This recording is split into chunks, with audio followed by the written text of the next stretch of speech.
का अवसर मिलना मेरे लिए गर्व का विषय है। इसका श्रेय मेरी पार्टी समाजवादी पार्टी, मेरे लोकसभा क्षेत्र धौरहरा की महान जनता तथा पीडीए की एकता को देना चाहता हूं, जिसके लिए मैं उस बृहत्तर समाज और उसे एकता के सूत्र में बांधकर समाजवादी पार्टी को देश की तीसरी सबसे बड़ी पार्टी बनाने वाले मेरे नेता आदरणीय अखिलेश यादव जी का वंदन अभिनंदन करते हुए उन्हें हार्दिक बधाई देता हूं। माननीय अध्यक्ष जी, मुझे उम्मीद थी कि महामहिम राष्ट्रपति जी के अभिभाषण में किसानों की आय दोगुनी करने का जो एक दशक पुराना वायदा है उसका कुछ तो उल्लेख होगा।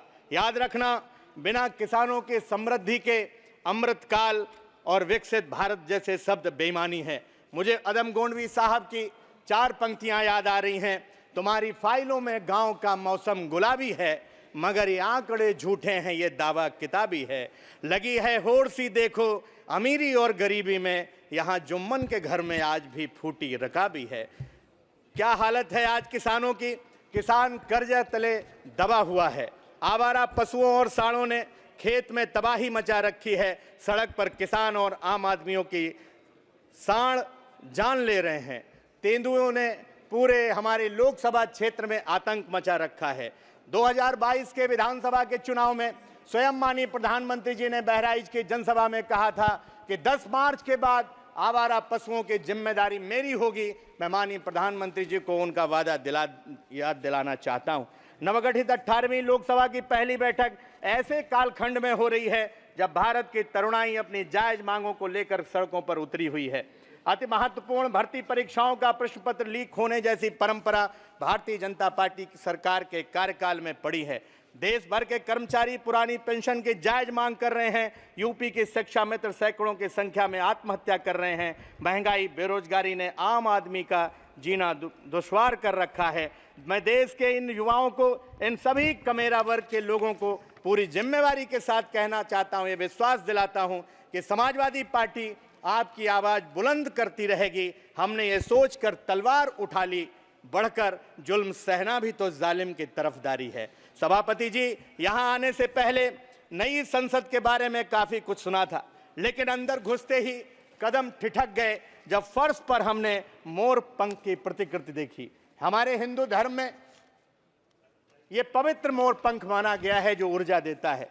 स्वयं भगवान श्री कृष्ण ने अपने माथे पर इसको मान देने का काम किया था। अपने सदन की आलोचना नहीं जी। ये जो सदन या परिसर है पार्लियामेंट का, ये स्पीकर के डोमेन में है। आप जो मिले वो सुझाव दे देंगे। ये कहीं ना कहीं इसको हटाना चाहिए, इसलिए मैं इसको हटाने की मांग करता हूं। माननीय सभापति जी, माननीय सभापति जी, माननीय सभापति जी, आपने मुझे बीच में टोक दिया। टोका नहीं, करेक्ट किया। आपको हमने केवल करेक्ट करने को, आपकी मेडिन स्पीच, माननीय सभापति जी, आपकी मेडिन स्पीच है, इसलिए मैं टोक नहीं रहा। माननीय सभापति जी, आपने तो अपने जज्बात की तर्जुमानी अदम गोंडवी के उससे असरात से ही कर दिए हैं।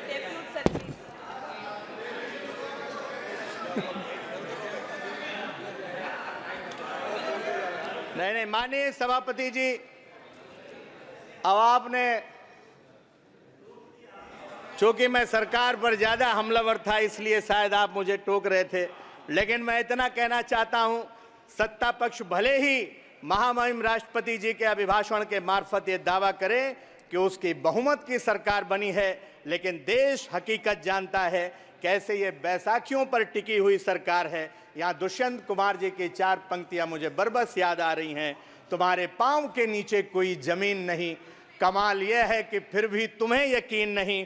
मैं इन बेपनाह अंधेरों को सुबह कैसे कहूं, मैं इन नज़ारों का अंधा तमाशबीन नहीं। अंत में मैं नैमिषारण्य की पवित्र पुण्य भूमि, छोटी काशी गोला की पवित्र पुण्य भूमि, महाराजा छीता पासी की पवित्र पुण्य भूमि की नमन करते हुए आदरणीय नेताजी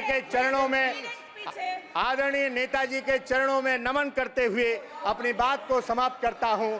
जय भीम, जय भारत, जय समाजवाद। बहुत धन्यवाद आनंद जी। बहुत बढ़िया।